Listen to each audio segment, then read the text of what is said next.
दैत्य हैं। तुम हमको बुला सकती हो बड़े फरिश्ते जी। जकड़ता हूँ। यहाँ बुरे सपने भी हैं।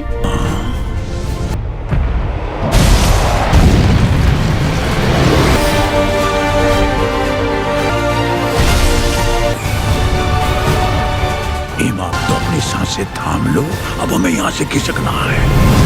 द BFG साल 2016 में आई एक अमेरिकन फिल्म है जिसके डायरेक्टर है स्टीवन स्पिलबर्ग।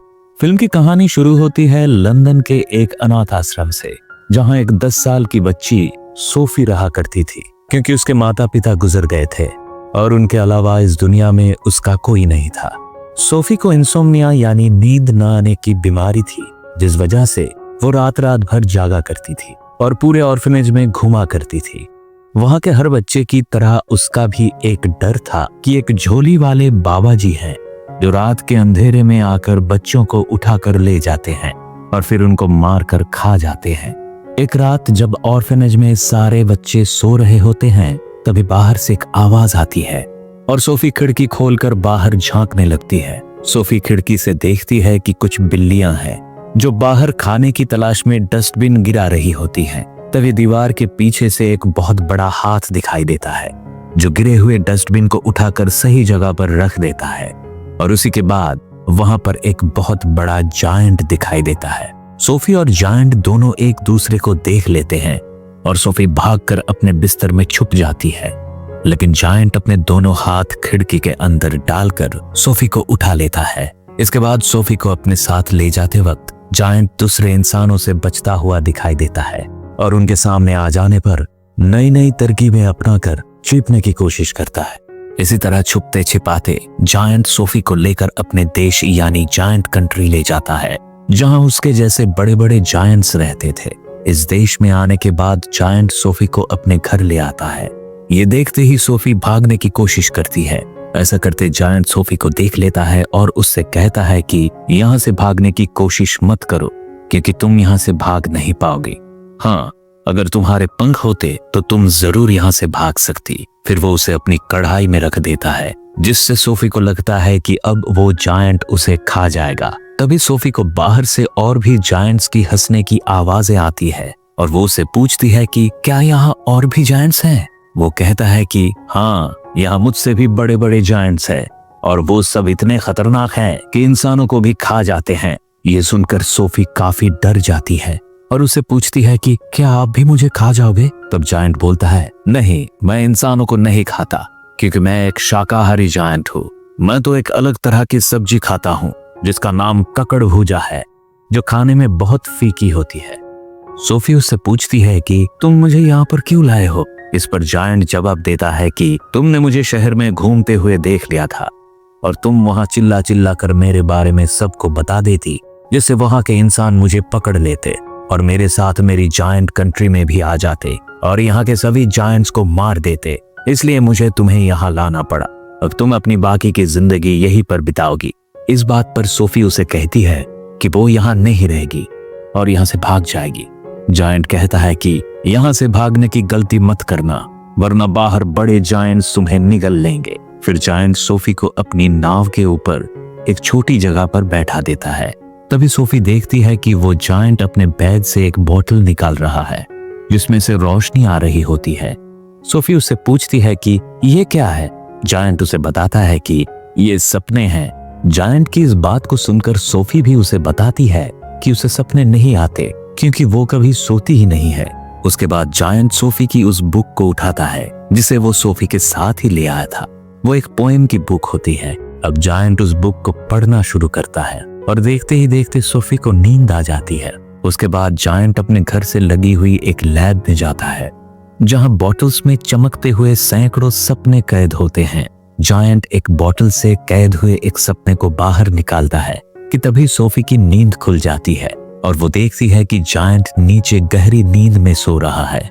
तभी सोफी मौके का फायदा उठाकर वहां से भाग खड़ी होती है।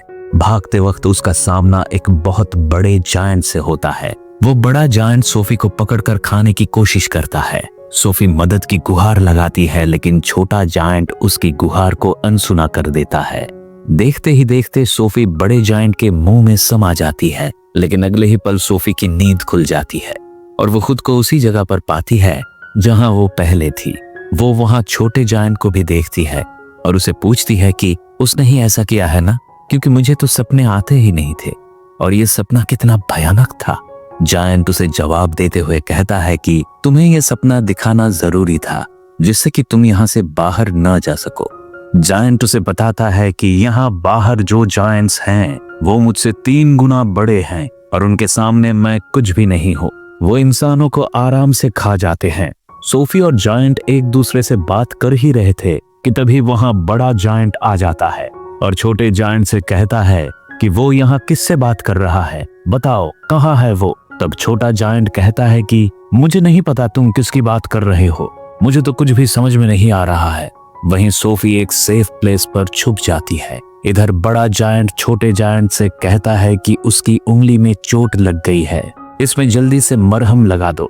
छोटा जायंट जब मरहम कर रहा होता है तभी बड़ा जायंट उससे कहता है कि उसे इंसान की खुशबू आ रही है और वो वहां उसे ढूंढना शुरू कर देता है। सोफी वहां रखी हुई ककड़ भूजी के अंदर छुप जाती है। बड़ा जायंट वैसे तो सब्जियों से नफरत करता है, लेकिन आज इस ककड़ भूजी से अलग तरह की खुशबू आ रही थी, इसलिए वो उस ककड़ भूजी को खाने की कोशिश करता है। लेकिन तभी छोटे जायंट को उसमें छिपी हुई सोफी दिख जाती है और वो बड़े जायंट से कहता है कि तुम मांसाहारी हो ना कि शाकाहारी और तुम्हें इस सब्जी को नहीं खाना चाहिए। और वो गुस्से से उस ककड़ भूजी को वहीं फेंक देता है और वहां से चला जाता है। अब जायंट सोफी को अपने लैब में पानी के झरने तक ले जाता है जिससे सोफी नहा सके और सोफी को वो कुछ पुराने कपड़े देकर वहां से जाने लगता है। लेकिन सोफी उससे पूछती है कि तुम कहाँ जा रहे हो, मुझे भी लेकर चलो। तो जायंट उससे कहता है कि मैं अपने काम पर जा रहा हूँ। सोफी उससे उसके काम के बारे में जानने की जिद करती है। उसके बहुत जिद करने पर जायंट उसे बताता है कि वो सपने पकड़ता है। सोफी ये सुनकर उसके साथ जाने की जिद करने लगती है, लेकिन जायंट सोफी को अपने साथ ले जाने के लिए मना कर देता है, क्योंकि उसको ये बात अच्छे से पता होती है कि अगर बड़े जायंट्स ने सोफी को देख लिया तो वो उसे जिंदा नहीं छोड़ेंगे। हालांकि सोफी की जिद के आगे उसे हार माननी पड़ती है और वो उसे साथ लेकर चला जाता है। बाहर जब चुपके से जायंट बाकी सभी बड़े जायंट्स को पार करके जा रहा होता है तभी उन सब की नींद खुल जाती है। वो उससे पूछते हैं कि तुम कहाँ जा रहे हो। तो जायंट कहता है कि मैं अपने काम पर जा रहा हूँ। तो बड़ा जायंट कहता है कि तुम बाहर शहर नहीं जा सकते, क्योंकि इंसानों को अगर हमारी जगह के बारे में पता चल गया तो वो हमारा शिकार कर लेंगे। और इसके बाद वो सभी बड़े जायंट्स उस छोटे जायंट को परेशान करने लग जाते हैं और सोफी भागकर एक गाड़ी में छिप जाती है। और तभी छोटा जायंट सबको बताता है कि आसमान से बारिश आ रही है, क्योंकि उन सभी जायंट्स को पानी से डर लगता था। तभी बारिश शुरू हो जाती है और सारे बड़े जायंट्स वहां से भाग खड़े होते हैं और वहां से छोटा जायंट और सोफी दोनों भी चले जाते हैं। पहाड़ों और बादलों को पार कर वो सपनों को पकड़ने चले जाते हैं। सोफी कहती है कि आसमान में तारे कितने खूबसूरत दिख रहे हैं। तो जायंट कहता है कि मैं इन तारों का संगीत भी सुन सकता हूँ और मैं दुनिया की हर एक आवाज को सुन सकता हूँ। सोफी कहती है मुझे यकीन नहीं हो रहा, लेकिन जायंट कहता है ये बिल्कुल सच है। वहां एक झील होती है जिसके अंदर एक बहुत बड़ा खूबसूरत पेड़ दिखाई देता है और वो जायंट झील के अंदर कूद जाता है और झील में कूदने के बाद वो पानी की दूसरी तरफ दिखाई देता है। इसके बाद वो सोफी को ऐसा ही करने को कहता है और सोफी बिल्कुल वैसा ही करती है और उस झील में कूदकर दूसरी तरफ पहुंच जाती है। दरअसल दूसरी ओर एक सपनों का देश होता है और यहाँ पर एक पेड़ होता है जिसमें से ओस की बूंदों की तरह सपने टपकते रहते हैं, जिन्हें पकड़ने के लिए जायंट आया करता है। फिर जायंट और सोफी बहुत सारे सपने पकड़ते हैं, लेकिन इन सपनों के पेड़ से केवल अच्छे सपने ही नहीं टपकते बल्कि बुरे सपने भी टपकते थे। इसके बाद जब वो दोनों वहां से जाने लगते हैं और यहीं से धीरे धीरे अब दोनों के बीच एक दोस्ती जैसा रिश्ता बन जाता है।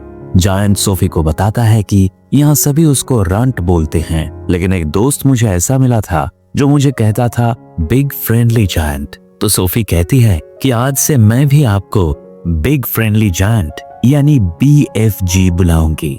अब दोनों सपनों को पकड़कर लंदन शहर में आ जाते हैं, जहां बच्चे अपने घरों में सो रहे होते हैं और BFG उन्हें बहुत अच्छे अच्छे सपने देता है, जिससे उनके सपनों में उन्हें खुशियां मिले। क्योंकि BFG एक अच्छा जायंट होता है, इसलिए वो सपनों के देश से अच्छे अच्छे सपने पकड़ कर लाता है और सोते हुए लोगों के दिमाग में डाल देता है, जिससे वो कम से कम सोते हुए ही लोगों के जीवन में खुशियां ला सके।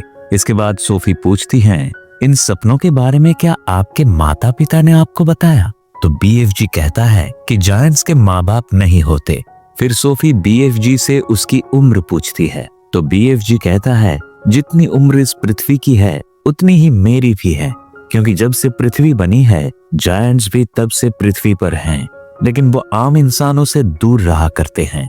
अब जब सपनों का काम पूरा हो जाता है तो सोफी और BFG वापस जायंट कंट्री जाने लगते हैं। तभी सोफी पूछती है कि मेरा कंबल कहाँ है, और तभी उनको याद आता है कि सोफी का कंबल जायंट कंट्री में ही बड़े जायंट्स के बीच ही छूट गया था। और ये जानकर BFG परेशान हो जाता है और वो सोफी को कहता है कि अब तुम्हारा जायंट कंट्री में जाना खतरे से खाली नहीं है, क्योंकि अब तक बड़े जायंट्स को यकीन हो चुका होगा कि उनके देश में कोई इंसान भी मौजूद था।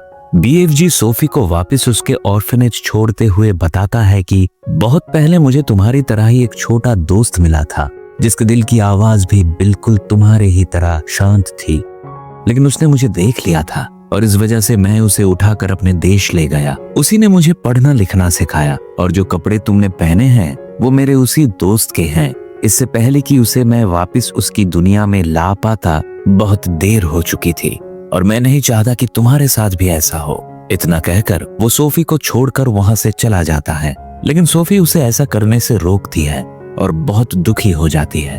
लेकिन BFG वहां से जा चुका होता है। सोफी वापस से ऑर्फनेज में अपने बिस्तर पर आ जाती है, लेकिन उसका मन वहां नहीं लगता और वो महसूस कर पाती है कि BFG वहीं उसके आसपास है, और वो अपनी बालकनी से कूद जाती है, लेकिन BFG वहां आकर उसे बचा लेता है। अब सोफी की जिद के आगे BFG हार जाता है, फिर उसे लेकर अपने देश लौट जाता है।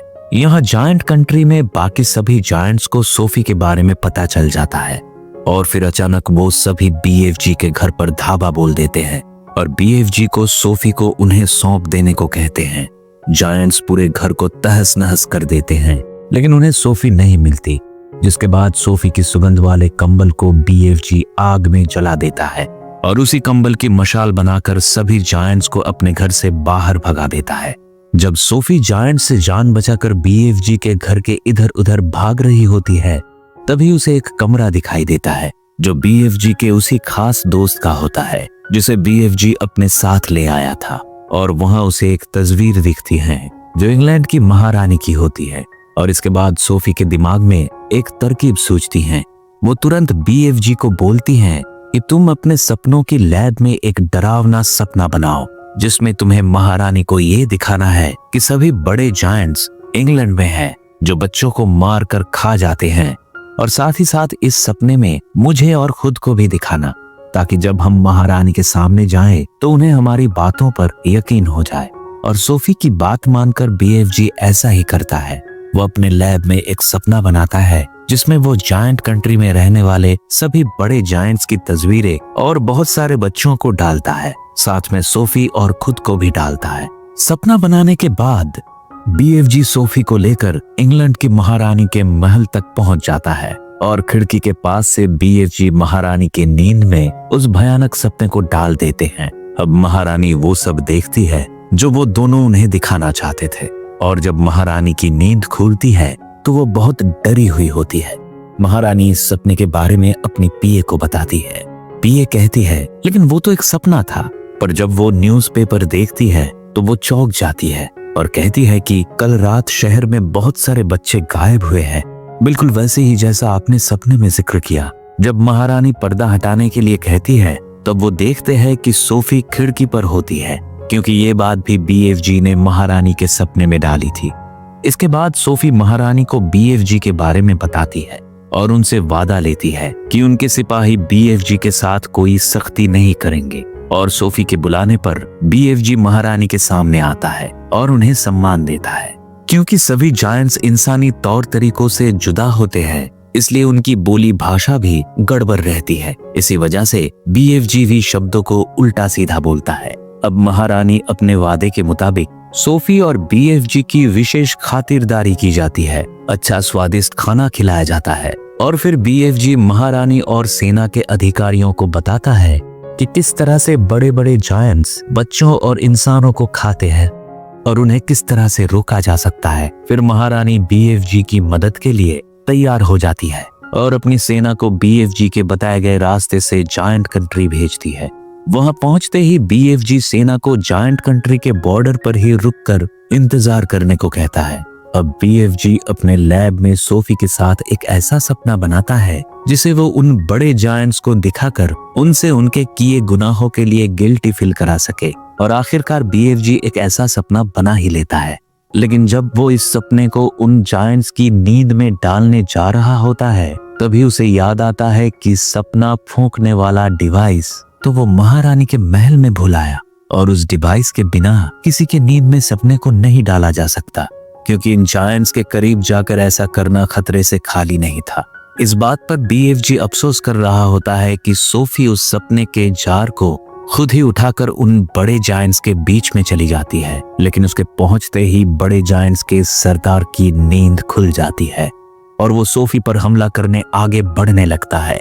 और जैसे ही बड़ा जायंट सोफी पर हमला करने वाला होता है, सोफी उस जार को फेंक कर तोड़ देती है और उस जार के टूटते ही उसमें मौजूद छोटे छोटे सपने सभी जायंट्स के नींद में चले जाते हैं। और जैसे ही सभी बड़े जायंट्स उठते हैं, उनके मन में अपने किए गुनाहों के लिए गिल्टी आने लगती है। इस बात से गुस्सा होकर जायंट्स का सरदार सोफी पर हमला करता उससे पहले ही बीएफजी उसके सामने आ जाता है, लेकिन बीएफजी बच जाता है क्योंकि जैसे ही बड़ा जायंट बीएफजी को मारने वाला होता है, वहां पर सेना के हेलीकॉप्टर आ जाते हैं और एक एक करके सभी जायंट्स को जाल में फंसाकर अपने साथ ले जाते हैं और जायंट कंट्री से मीलों दूर समुद्र के बीचों बीच एक सुनसान आइलैंड पर छोड़ देते हैं, क्योंकि ये जायंट्स पानी से डरते हैं और समुद्र पार नहीं कर सकते। इस वजह से हमेशा के लिए सभी बड़े जायंट्स इस आइलैंड पर फंस जाते हैं। महारानी इनके लिए वहां पर ककड़ भूजे के बीज भी भेज देती हैं, जिससे बड़े जायंट्स उसकी खेती करें और यही खाएं। और अंत में दिखाया जाता है कि सोफी अब अनाथ नहीं है, बल्कि वो अब महारानी के महल में रहती है। अब उसकी लाइफ से अकेलापन भी दूर हो चुका है और वो जब भी चाहे बीएफजी से बात कर सकती है, क्योंकि बीएफजी अपने अनोखे कान से दुनिया में सबकी आवाजें सुन सकते हैं। अब बीएफजी जायंट कंट्री में तरह तरह की सब्जियों की खेती करता है और एक हैप्पी लाइफ जीता है। और इसी के साथ ये फिल्म खत्म हो जाती है।